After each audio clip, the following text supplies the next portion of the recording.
Assalamualaikum warahmatullahi wabarakatuh. Salam sejahtera bagi kita semua.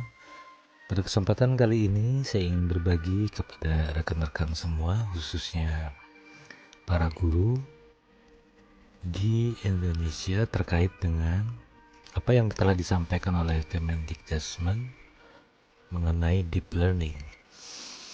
Jadi kurikulum berbasis deep learning itu merupakan kurikulum yang menekankan pada pendekatan pendidikan yang mendorong siswa untuk berpikir mendalam, terlibat aktif, dan memahami secara menyeluruh konsep yang diajarkan. Fokusnya adalah pada pengembangan kompetensi abad ke-21 yang sering disebut sebagai 6C. Kreativitas, berpikir kritis, kolaborasi, komunikasi, karakter, dan kewarganegaraan. Beberapa karakteristik utama dari pendekatan ini meliputi satu, pembelajaran otentik, yaitu tugas-tugas pembelajaran dirancang untuk relevan dengan kehidupan nyata sehingga siswa tidak hanya menghafal fakta tetapi juga mampu memecahkan masalah nyata yang relevan dengan disiplin ilmu terkait. Dua, penggunaan teknologi dan lingkungan belajar beragam. Teknologi digunakan untuk mempercepat dan memperdalam proses pembelajaran. Lingkungan belajar diintegrasikan agar mendukung eksplorasi pribadi dan pembelajaran kolaboratif. Yang ketiga, pembelajaran kompetensi sosial emosional. Kurikulum berbasis deep learning ini juga memperhatikan pengembangan keterampilan seperti ketahanan, motivasi, dan regulasi emosi yang mendorong keberhasilan pembelajaran jangka panjang. Dan yang keempat, kemitraan belajar, yaitu kemitraan antar siswa, guru, keluarga, dan komunitas sangat didorong untuk menciptakan ekosistem pembelajaran yang kuat. Di New South Wales, Australia misalnya, program seperti Designing for Deep Learning itu membantu sekolah merancang kurikulum berbasis deep learning dengan bimbingan, alat evaluasi, dan pelatihan profesional. Pendekatan ini dianggap sangat relevan untuk mempersiapkan siswa menghadapi tantangan global dan kehidupan masa depan yang kompleks. Hal ini menunjukkan bahwa kurikulum berbasis deep learning lebih diarahkan untuk membangun siswa yang mandiri, inovatif, dan berwawasan global. Adapun struktur kurikulum berbasis deep learning, strukturnya itu dirancang untuk mendukung pembelajaran mendalam, di mana siswa tidak hanya menghafal informasi, tetapi juga memahami konsep secara mendalam, menghubungkan berbagai disiplin ilmu, dan menerapkan pembelajaran dalam situasi nyata. Berikut adalah komponen utama dalam struktur kurikulum semacam ini. 1. Fokus pada kompetensi utama atau core competencies. Kurikulum berbasis deep learning sering dibangun di sekitar 6 kompetensi inti, yaitu yang pertama, berpikir kritis atau mendorong siswa untuk mengevaluasi informasi secara mendalam dan membangun pemahaman yang mendasar. 2. Kreativitas, yaitu membantu siswa menghasilkan ide-ide inovatif dan menyelesaikan masalah. 3. Kolaborasi, mengembangkan kemampuan bekerja sama dalam tim. 4. Komunikasi, meningkatkan keterampilan menyampaikan ide dengan jelas. 5. Karakter, yaitu mengasah etika, empati, dan nilai-nilai moral. Dan yang keenam, kewarganegaraan global, memperluas wawasan siswa tentang isu-isu global dan lokal. Yang kedua, pendekatan interdisipliner. Kurikulum mengintegrasikan berbagai ilmu untuk mengatasi masalah kompleks. Proyek berbasis masalah atau problem based learning atau proyek berbasis design based learning sering digunakan untuk mendorong siswa memahami bagaimana berbagai mata pelajaran saling berkaitan. Yang ketiga, pembelajaran berbasis proyek atau project based learning. Kurikulum strukturnya mengarahkan siswa untuk menyelesaikan proyek-proyek nyata yang relevan dengan kehidupan sehari-hari. Tugas-tugas ini sering melibatkan penelitian, pembuatan prototipe, atau presentasi hasil kerja di depan komunitas. Yang keempat, evaluasi yang menilai pemahaman mendalam. Penilaian difokuskan pada kemampuan siswa untuk menerapkan konsep, memecahkan masalah, dan menghasilkan solusi inovatif, bukan hanya menghafal fakta. Metode evaluasi meliputi portofolio, refleksi, presentasi, dan kolaborasi kelompok.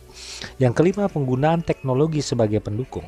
Teknologi seperti simulasi, AI, dan platform kolaboratif digunakan untuk memperluas pengalaman belajar. Siswa diajarkan bagaimana menggunakan alat teknologi untuk mengeksplorasi ide dan menyelesaikan proyek. Yang keenam, lingkungan belajar yang mendukung kolaborasi. Lingkungan kelas dirancang untuk mendorong diskusi kelompok, eksplorasi mandiri, dan interaksi dengan guru sebagai fasilitator. Guru membantu siswa menghubungkan pembelajaran dengan pengalaman dunia nyata. Ketujuh, pemanfaatan pertanyaan panduan. Guru dan siswa bersama-sama merumuskan pertanyaan panduan, guiding question, yang menjadi dasar eksplorasi pembelajaran. Pertanyaan ini membantu siswa menggali lebih dalam topik tertentu dan menemukan makna dalam pembelajaran mereka. Contoh struktur kurikulum berbasis deep learning. Yang pertama, pada minggu ke-1 dan sampai dengan ke-4, eksplorasi konsep dasar, pengantar teori dan diskusi kelompok. Kemudian yang kedua, minggu ke-5 sampai ke-8, proyek berbasis masalah yang relevan dengan konteks kehidupan siswa. Dan yang ketiga, minggu ke-9 sampai ke-12, refleksi, penilaian mendalam, dan presentasi hasil. Adapun penerapan kurikulum berbasis deep learning di Indonesia itu sangat mungkin diterapkan meskipun ada tantangan yang perlu diatasi. Konteks pendidikan Indonesia dengan keberagaman budaya, geografis, dan sumber daya membutuhkan adaptasi untuk memastikan keberhasilan implementasi. Mengapa kurikulum deep learning relevan di Indonesia? Yang pertama, mendukung Merdeka Belajar. Pendekatan deep learning sejalan dengan kebijakan Merdeka Belajar yang menekankan pembelajaran berbasis proyek, eksplorasi mandiri, dan kompetensi abad 21 seperti kreativitas dan berpikir kritis. Yang kedua, meningkatkan kualitas pendidikan. Indonesia masih menghadapi tantangan dalam hal kemampuan berpikir kritis dan problem solving di kalangan siswa. Hasil PISA menunjukkan suara yang rendah. Deep learning dapat menjadi pendekatan untuk memperbaiki kualitas pemahaman dan aplikasi konsep. Yang ketiga, relevansi lokal dan global. Deep learning dapat disesuaikan untuk mengintegrasikan isu-isu lokal seperti lingkungan, budaya, atau sosial dengan tantangan global. Ini akan membantu siswa mengembangkan pemahaman kontekstual. Tantangan implementasi kurikulum berbasis deep learning di Indonesia. Satu, kesenjangan akses dan fasilitas. Tidak semua sekolah memiliki akses ke teknologi, sumber daya, atau pelatihan yang mendukung pendekatan deep learning. Solusinya, pemerintah dapat memprioritaskan daerah tertinggal dengan infrastruktur dasar dan pelatihan guru. Yang kedua, kemampuan guru. Banyak guru belum terlatih untuk menerapkan pendekatan berbasis proyek atau pembelajaran mendalam. Solusinya, pelatihan insentif melalui program seperti guru penggerak untuk meningkatkan kompetensi guru dalam mengimplementasikan strategi deep learning. Yang ketiga, kurangnya waktu untuk eksplorasi mendalam. Sistem pendidikan yang padat dengan materi seringkali tidak memberi ruang bagi eksplorasi mendalam. Solusinya, penyederhanaan kurikulum dengan fokus pada kualitas pemahaman daripada kuantitas materi. Yang keempat, evaluasi yang tepat. Evaluasi tradisional berbasis ujian kurang relevan dengan pendekatan deep learning. Solusi, mengembangkan metode evaluasi berbasis portofolio, presentasi, atau proyek kolaboratif. Langkah-langkah untuk mengintegrasikan deep learning. Satu, reformasi kurikulum, fokus pada kompetensi inti seperti berpikir kritis, kreativitas, dan kolaborasi dengan menyederhanakan konten yang kurang relevan. Yang kedua, pelatihan guru. Guru dilatih untuk merancang pembelajaran berbasis proyek, memfasilitasi diskusi mendalam, dan menggunakan teknologi secara efektif. Yang ketiga, integrasi teknologi, yaitu memanfaatkan teknologi pendidikan seperti perangkat lunak berbasis AI atau simulasi untuk membantu siswa mengeksplorasi konsep. 4. Pembelajaran kontekstual, mengintegrasikan isu-isu lokal seperti pelestarian lingkungan atau pengembangan masyarakat ke dalam proyek pembelajaran. Kesimpulannya, pembelajaran deep learning memiliki potensi besar untuk meningkatkan kualitas pendidikan di Indonesia jika diterapkan dengan adaptasi yang sesuai. Pemerintah, sekolah, dan komunitas harus bekerja sama untuk mengatasi tantangan dan memastikan pelaksanaannya efektif.